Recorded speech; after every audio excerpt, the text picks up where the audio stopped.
જય શ્રી કૃષ્ણ દોસ્તો, હું doctor Kartikeya Jain, medical oncologist, દીવા મલ્ટી સ્પેશિયાલિટી હોસ્પિટલથી બોલું છું. ફેફસાના કેન્સર બધા કેન્સરમાં સર્વાધિક હોય છે.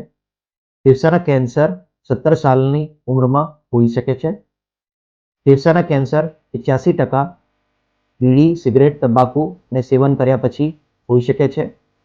ફેફસાના કેન્સરમાં ઉધરસમાં લોહી, છાતીમાં દુખાવો, શ્વાસમાં તકલીફ અને અવાજમાં બદલાવ હોઈ શકે છે. એને નિદાન માટે એક્સરે, સીટી સ્કેન, પેટ સીટી સ્કેન, બાયોપ્સી, MRI કરી શકે છે. અને સારવાર માટે operation, radiotherapy, chemotherapy, targeted therapy અને ઇમ્યુનોથેરાપી કરી શકે છે.